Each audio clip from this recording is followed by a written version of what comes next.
Right ఇక ప్రముఖ బాలీవుడ్ నటుడు సైఫ్ అలీ ఖాన్ పై దాడి కేసులో పోలీసులు పురోగతిని సాధించారు. నిందితుడిని అరెస్ట్ చేశారు. బాంద్రా పోలీస్ స్టేషన్లో నిందితుడిని ముంబై పోలీసులు ప్రశ్నిస్తున్నారు. సైఫ్ పై దుండగుడు కత్తితో దాడి చేసినట్లుగా తెలుస్తోంది. ఈ దాడిలో సైఫ్ మెడ, వెన్నుముక, చేతులకు గాయాలయ్యాయి. వైద్యులు శస్త్రచికిత్స చేసి వెన్నుముక నుంచి కత్తి మొనను తొలగించారు. ప్రస్తుతం ఆసుపత్రిలో సైఫ్ కోలుకుంటున్నారు.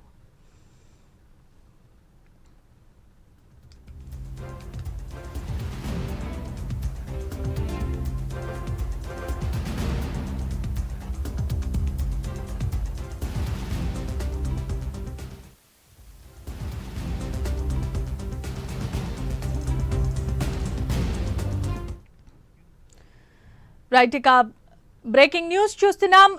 ప్రముఖ బాలీవుడ్ నటుడు సైఫ్ అలీ ఖాన్ పై దాడి కేసులో పోలీసులు పురోగతిని సాధించారు. నిందితుడిని అరెస్ట్ చేసి బాంద్రా పోలీస్ స్టేషన్ కు నిందితుడిని ముంబై పోలీసులు ప్రశ్నిస్తున్నట్లుగా తెలుస్తోంది. ఇప్పటికే ఈ దాడిలో గాయపడిన సైఫ్ శస్త్రచికిత్స నిమిత్తం వైద్యులు హాస్పిటల్లో చికిత్స చేసి వెన్నెముక నుంచి కత్తి మొనను తొలగించినట్లుగా తెలుస్తోంది.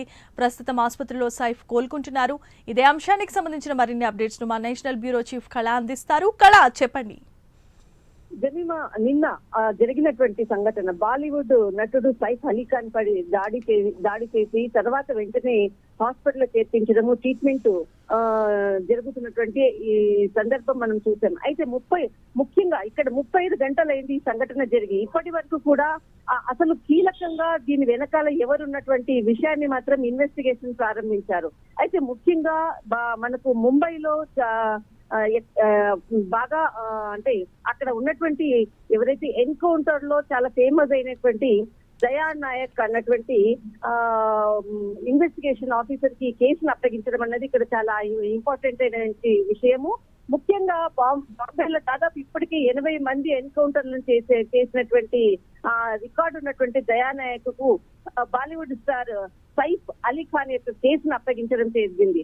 నిన్న మా ఉదయం నుంచి ఏదైతే ఈ సంఘటన జరిగిన తర్వాత వెంటనే ఇన్వెస్టిగేషన్ టీం దయానాయక్ స్వయంగా ఇంటికి వెళ్ళేసి అక్కడ ఉన్నటువంటి పరిసరాలను అన్నిటిని కూడా పరిశీలించాడు.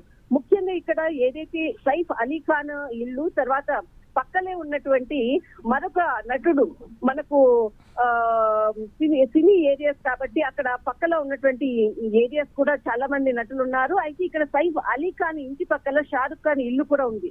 అయితే షారుఖ్ ఖాన్ ఇంటి ఇది మనకు మన్నత్ హౌస్ అని అంటారు. మన్నత్ హౌస్ దాదాపు ఒక 2 వారాల క్రితమే ఆ ఇంటిని ఖాళీ చేయడం అన్నది ఇక్కడ చాలా కీలక పరిణామం. అంటే ఎవరైతే నిన్న దాడి చేసినారు ఉన్నటువంటి వ్యక్తి సంబంధించినటువంటి పోలీసులు అరెస్ట్ చేయడం జరిగింది. అతనికి దాదాపు జనవరి 14వ తేదీన ఈ మన్నత్ హౌస్ నుంచి ఒక నిచ్చెన ఆ యొక్క గోడ పక్కల, అంటే ఈ మన్నత్ హౌస్ యొక్క రికార్డును తీసుకోవడం జరిగింది. ఎవరైతే దయానాయక్ సంబంధించినటువంటి ఇన్వెస్టిగేషన్ టీము మొత్తము ఆ చుట్టుపక్కల ఉన్నటువంటి ఇంటి పరిసరాల అన్నిటిని పరిశీలించి అక్కడ చుట్టూరా ఉన్నటువంటి రికార్డ్స్ అన్నిటిని కూడా తీసుకోవడం జరిగింది. కానీ ఇక్కడ కీలకంగా మనకు షారుఖ్ ఖాన్ హౌస్ దగ్గర ఉన్నటువంటి మన్నత్ హౌస్ దగ్గర ఉన్నటువంటి రికార్డును పరిశీలించగా జనవరి 14వ తేదీన ఒక వ్యక్తి, అంటే నిన్న అరెస్ట్ అయినటువంటి వ్యక్తి తర్వాత ఈ ఫోటోలో మనకు ఏదైతే ఫుటేజ్ లో ఉన్నటువంటి వ్యక్తికి దగ్గర పోలికలు ఉన్నాయి ఇక్కడ. అయితే జనవరి 14న ఆ విధంగా అనుమానాస్పదంగా తిరిగినటువంటి వ్యక్తి మీద షారుఖ్ ఖాన్ ఎక్కడా కూడా ఒక పోలీస్ కంప్లైంట్ ఇవ్వలేదు ఇప్పటి వరకు. దీనిపై కూడా ఇన్వెస్టిగేషన్ కి సంబంధించినటువంటి ఆఫీసర్స్ కూడా కొంత సీరియస్ అయినట్లు కూడా విషయం తెలుస్తూ ఉంది. అయితే ఒకవేళ అప్పుడు ఇదే అంశంపై కన్నా పోలీసులు ఇన్వెస్టిగేషన్ అంటే ఒక చిన్న అప్లికేషన్ కూడా ఇచ్చింటే కూడా దానిపై విచారణ చేసి ఇలాంటి సంఘటన జరిగి ఉండేది కాదు అన్నటువంటి విషయాన్ని అక్కడ డిస్కస్ చేసినట్లు కూడా తెలుస్తుంది. అయితే ముఖ్యంగా అక్కడ ఆ ఫుటేజే మెయిన్ ఆధారంగా ఇప్పుడు ఈ కేసుకి ఒక మలుపు తిరుగుతుందని చెప్పవచ్చు. అయితే ఏదైతే ప్రహరీ గోడ ఉందో, ఒక ప్రహరీ గోడకు దాదాపు ఒక 6-7 కిలోలకు సంబంధించినటువంటి, అంటే చాలా వెయిట్ ఉన్నటువంటి ఒక ఇనుప నిచ్చెన ఆ యొక్క వేయడము, అంటే ఒక వ్యక్తి దానిని వేయలేడు. కంపల్సరీ అతనికి ఒక 2-3 హెల్ప్ చేయాల్సి వస్తుంది. అంటే ఆ యొక్క గోడ నుంచి అవతలికి వెళ్ళడానికి ఖచ్చితంగా ఒక 2-3 చేస్తేనే ఆ వ్యక్తి అవతలికి వెళ్ళగలడు. అంటే ఈ వ్యక్తి వెళ్ళాడా, ఎవరు దీని వెనకాల ఉన్నటువంటి వాళ్ళు ఎవరు అన్నటువంటి విషయాన్ని అతన్ని ఇప్పుడు ప్రస్తుతం బాంద్రాకు సంబంధించినటువంటి పోలీస్ స్టేషన్ లో నిన్న ఎవరైతే దాడి చేశారో అతని పోలీసులు కూడా ఇన్వెస్టిగేషన్ చేస్తూ ఉన్నారు. ముఖ్యంగా ఆయనకు ఉన్నటువంటి అంటే ఎన్ని రోజుల నుంచి ఈ యొక్క మొత్తం అంతా కూడా ఈ పరిసరాల్లో తిరుగుతున్నాడు, ఏ విధంగా రెక్కి నిర్వహించాడు అన్నటువంటిది ఇక్కడ విషయాలను మాత్రం రాబడుతున్నారు. ముఖ్యంగా అంటే ఇక్కడ మనకు అంటే ఈయన ఇంట్లో ఉన్నటువంటి వ్యక్తులు ఈ యొక్క దాడికి కూడా సహాయం చేశారా, అక్కడ ఉన్నటువంటి సెక్యూరిటీ వ్యవస్థ, సైఫ్ అలీ ఖాన్ ఇంట్లో ఉన్నటువంటి ఎవరైతే సెక్యూరిటీ వ్యవస్థ ఉన్నారో మరి కొంతమంది అంటే చిన్న పిల్లల యొక్క టేక్ కేర్, అంటే ఇప్పుడు సైఫ్ అలీ ఖాన్ కి సంబంధించినటువంటి చిన్న పిల్లలు అంటే ఇంట్లో ఉన్నటువంటి పిల్లల యొక్క టేక్ కేర్ కూడా కొంతమంది ఇద్దరు మహిళలు కూడా ఇంట్లో పనిచేస్తున్నట్లు ఉన్నారు. వారు కూడా కొంత ఇందులో ఏదైనా అంటే ఇప్పుడు ఎవరైతే దాడి చేశారో వీళ్ళకి ఏదైనా సంబంధం ఉందా అన్నటువంటి విషయాన్ని కూడా కూపిలాపుతున్నారు.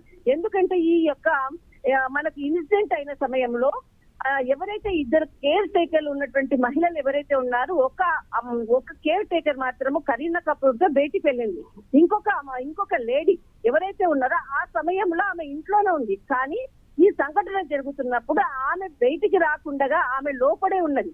తర్వాత వాళ్ళ యొక్క మొదటి భార్య కుమారుడు ఎవరైతే ఇబ్రహీం ఉన్నాడో అతడు మాత్రమే బయటికి వచ్చి ఆటోలో తీసుకుని వెళ్తున్నటువంటి సందర్భం. కానీ ఇక్కడ ఆమె బయటికి రాకపోవడము, తర్వాత సంఘటన జరిగిన తర్వాత బయటికి రావడం అన్నది ఇక్కడ చాలా ఇది. తర్వాత మరికొంత వార్తలు కూడా వినపడుతుంది. ప్రధానంగా ఈ దాడి జరిగే కన్నా ముందుగా కొంత చిన్న ఈ సైఫ్ అలీ ఖాన్ కి తర్వాత ఈ వ్యక్తికి సంబంధించినటువంటి కొంత ఇద్దరి మధ్య కూడా కొంత డబ్బు కావాలి అన్నటువంటి విషయాన్ని కూడా ఇక్కడ చర్చ జరిగినట్లుంది. దానికి కొంత మధ్యలో గొడవ కూడా ఇద్దరి మధ్యలో జరిగింది. తర్వాత అక్కడ ఆ దొంగ ప్రధానంగా అక్కడ ఉన్నటువంటి వస్తువులను తీసుకోవాలి అన్నటువంటిది, తర్వాత డబ్బును తీసుకోవాలన్నదే ముఖ్యంగా ఇక్కడికి వచ్చినట్లుంది. కానీ 12 గంటల నుంచి ఉదయం అంటే ఏదైతే 2:30 సమయం వరకు కూడా ఎక్కడా కూడా ఆ సందర్భం అంటే ఆ ఇంట్లో ప్రవేశించినటువంటి సందర్భం ఎక్కడా కూడా లేదు. అంటే అంతకన్నా ముందుగానే ఆ ఇంట్లో ప్రవేశించారు. అంటే ముందుగా ఆ ఇంట్లో ఉన్నటువంటి వ్యక్తులు, ఆ చుట్టూరా ఉన్నటువంటి పరిస్థితుల్లో ఉన్నటువంటి వాళ్ళు ఖచ్చితంగా ఇతనికి సహాయం చేశారు అన్నటువంటిది ఇప్పటి వరకు అందుతున్నటువంటి అప్డేట్. అంటే ముఖ్యంగా ఏదైతే మన్నత్ హౌస్, షారుఖ్ ఖాన్ హౌస్ ఉన్నటువంటి మన్నత్ హౌస్ కు తర్వాత ఇక్కడ ఉన్నటువంటి వాళ్ళ ఇంటికి సంబంధించినటువంటి సైఫ్ అలీ ఖాన్ కి సంబంధించినటువంటి పక్కపక్కలే ఉండడంతో 2 హౌస్ కి సంబంధించినటువంటి ఫుటేజ్ ఆధారంగా ఈ కేసుని ముందుకు తీసుకుని వెళ్తున్నారు జమీమా.